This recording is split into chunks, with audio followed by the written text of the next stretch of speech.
inquietam. E, às vezes, quando somos picados por uma cascavel ou uma naja, recebemos o que chamamos de picada seca. Ficamos com a marca de perfuração, mas em um veneno injetado. Nossa, tentar ser racional com alguém tão envolvido é impossível. Após sobreviver ao que deve ter sido uma picada seca, Anita acreditou que estava se tornando imune às suas cobras peçonhentas. O que ela deveria ter visto como um alerta importante, ela viu como progresso. Parece que ela realmente perdeu toda a habilidade de identificar de forma precisa o grau de risco que elas representavam. Sua visão distorcida dos eventos a levou a se arriscar ainda mais. Mas às vezes basta um momento de decisão errada para a sorte ir embora.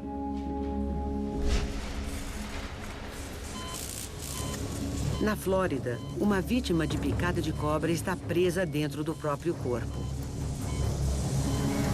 Checando as pupilas. Paralisado e incapaz de respirar, ele está sucumbindo ao veneno circulando em suas veias. Ed Cassano está consciente, mas incapaz de se comunicar. A equipe do hospital não sabe que tipo de cobra o picou.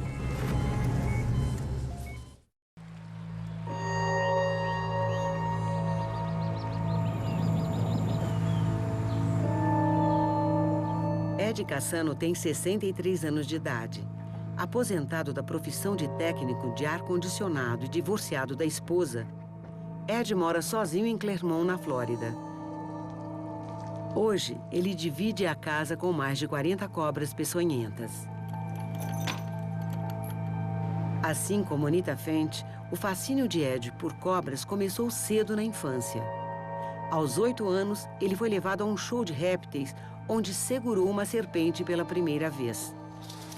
A pele era macia, brilhosa e musculosa. Parecia ser um animal fascinante na época. E foi quando eu comecei a colecionar cobras.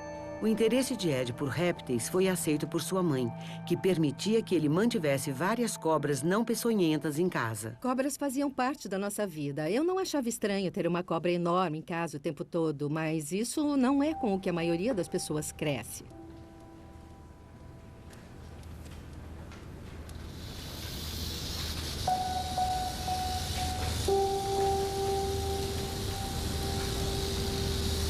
Mesmo após todos esses anos, toda vez que vou ao viveiro de uma cobra peçonhenta, eu sinto uma descarga de adrenalina.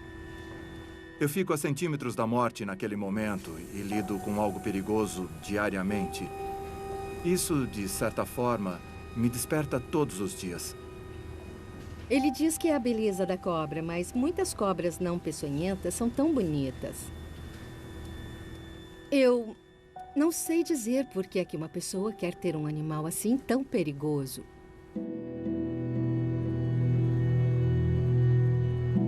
Para mim, é muito animador, desafiador e prazeroso criar uma confiança mútua com esses animais. Não através da força ou nada desse tipo, apenas até onde você consegue ser aceito pelo animal. Com esta Python em especial, eu não me sinto em perigo algum. Depois que passo do estágio em que ela me reconhece sem me ver como um alimento, eu tenho confiança total na cobra. Uma cobra como esta pode superar qualquer pessoa, se quiser. Mas nós lidamos com isso o tempo todo. As pessoas têm Dobermans, pastores, cães que podem perfeitamente matar os seus donos. Mas aceitamos isso. E eu passei a aceitá-la como ela é. As pessoas interessadas em ter animais exóticos perigosos se acham diferentes das outras pessoas e tendem a assumir riscos que qualquer indivíduo sensato não assumiria.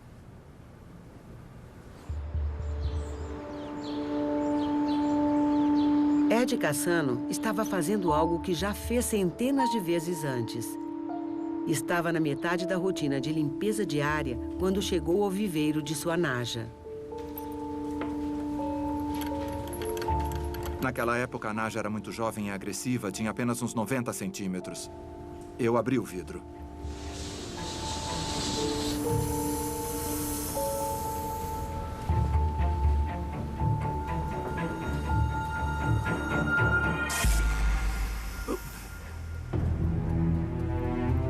Imediatamente, eu guardei a Naja. Fui lavar minhas mãos e ainda não estava sentindo os efeitos do veneno.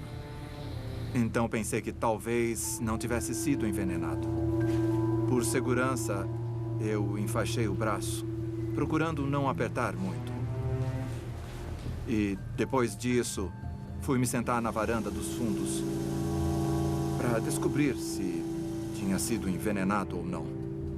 O primeiro erro de Ed foi colocar a mão dentro do viveiro de uma cobra peçonhenta. O segundo foi não procurar ajuda imediatamente. Aproximadamente meia hora depois, parecia estar tudo bem. E eu fui dar comida para minha cadela. E quando gritei o nome dela, "Vem, Gold!", minha voz não saiu. Não consegui chamar. Então, de forma muito rápida, as coisas começaram a piorar. Eu pensei em ligar para a emergência, mas depois decidi não ligar porque não conseguiria falar. Eles poderiam achar que era um trote. Então, eu liguei para um amigo que tem um identificador de chamada e imaginei que se minha voz soasse estranha, ele iria ver como eu estava. Por favor, volte a ligar mais tarde. Isto é uma gravação. Assim que eu percebi que o telefonema não daria certo, decidi ir até a casa do meu vizinho Stan, pedir para ele me levar ao hospital. Quando tentei levantar, minhas pernas estavam paralisadas.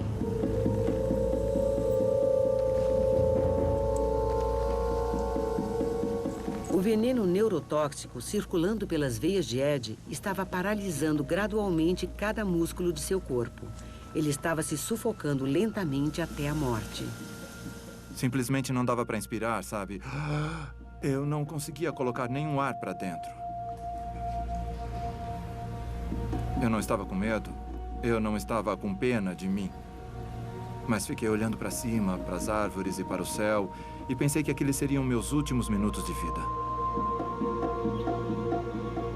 E essa é a pergunta que carregamos a vida inteira. Como será estar morto? E eu imaginei que em poucos minutos eu saberia.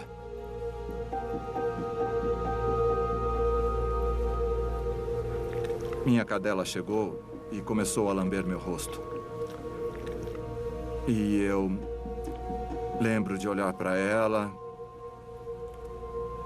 e pensar que não queria deixá-la. Depois disso, a respiração ficou muito, muito difícil. E eu lembro de pensar, bom, espero que isso acabe logo, pois está ficando desconfortável. E esse foi meu último momento de consciência.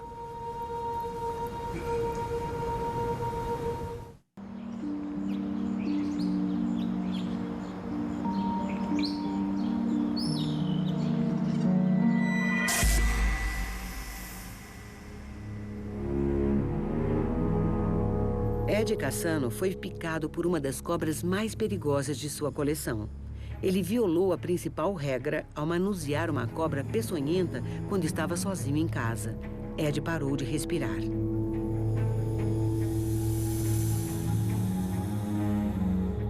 Mas ele estava prestes a ter um dos salvamentos menos prováveis de ocorrer. Desde que Ed conheceu seu vizinho, Pete, ele nunca devolveu nada que pedira emprestado. Em um dia extraordinário, Pete decidiu mudar o hábito de sua vida. Stan!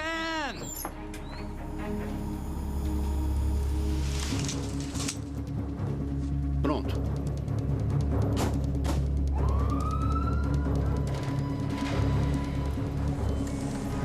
Nós temos que monitorar o ritmo de seus batimentos cardíacos, tá bom?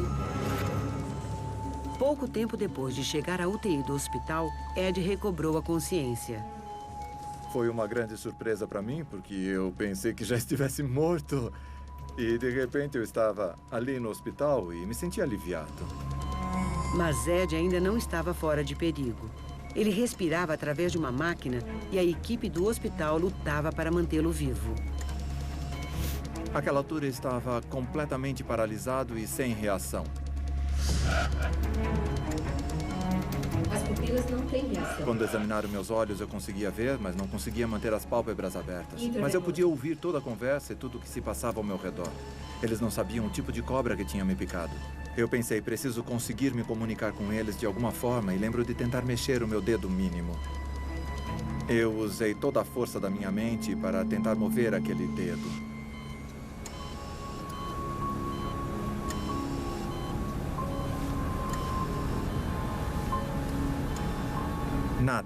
Nada acontecia.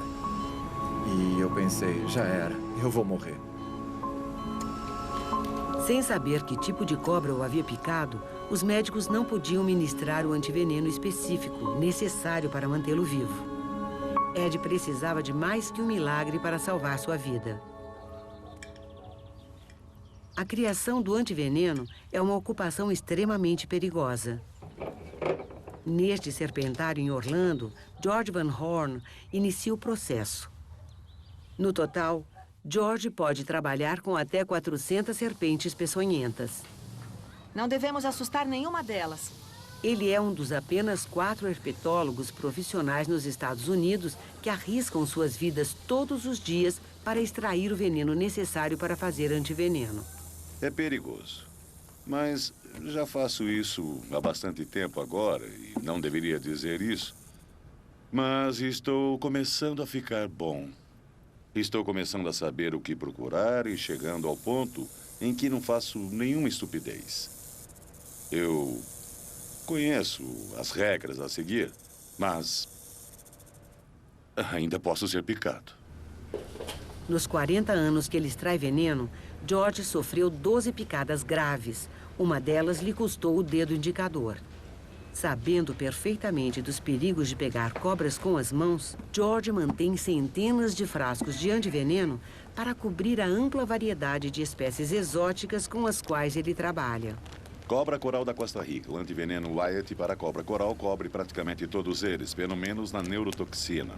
Ele aprendeu com experiência própria como é importante ministrar o antiveneno correto o quanto antes quando ocorre o impensável. Se aplicar o antiveneno em menos de 30 minutos, vai ser muito bom. Já passaram 4 horas desde que Ed foi picado por uma de suas cobras. Consciente, mas incapaz de se comunicar, ele está completamente paralisado e sucumbindo ao veneno em seu sangue. Enquanto permanecia preso no seu próprio corpo, seus amigos admiradores de répteis se reuniram para descobrir o antiveneno exato para salvar sua vida. Recebi uma ligação de Jim Peters, que é um amigo meu e do Ed, dizendo que ele estava indo até a casa do Ed tentar descobrir que cobra o havia picado. Após examinar os viveiros, Jim conseguiu reduzir as suspeitas a 2 espécies mortíferas. Jim Peters me ligou de volta e disse que pode ter sido uma entre 2 cobras. Pode ter sido uma mamba ou uma naja sufã. O avanço finalmente se deu quando Jim chegou ao hospital e conversou com os médicos. A paralisia de Ed e a falta de inchaço no local da picada foram suficientes para convencer Jim de que foi a naja. A essa altura, Dennis Sargent já estava envolvido. E tinha conversado com o Venom One, porque esta empresa tem todos os antivenenos para pessoas como eu, que têm essas cobras exóticas. Com a cobra identificada, o antiveneno foi enviado, mas havia outro problema. Assim como George Van Horn, Ed já fora picado inúmeras vezes. Eles sabiam que eu tinha um histórico de ser alérgico ao antiveneno. Eles tinham medo de me dar o antiveneno e de eu ter um choque anafilático, pois me perderiam muito rápido. Também, àquela altura, George Van Horn soube que eu tinha sido picado e foi ao hospital. Ele estava lá deitado completamente paralisado, estava entubado e com uma bandeja ao lado da cabeceira da cama com antivenenos. E o médico ali em pé decidindo o que fazer.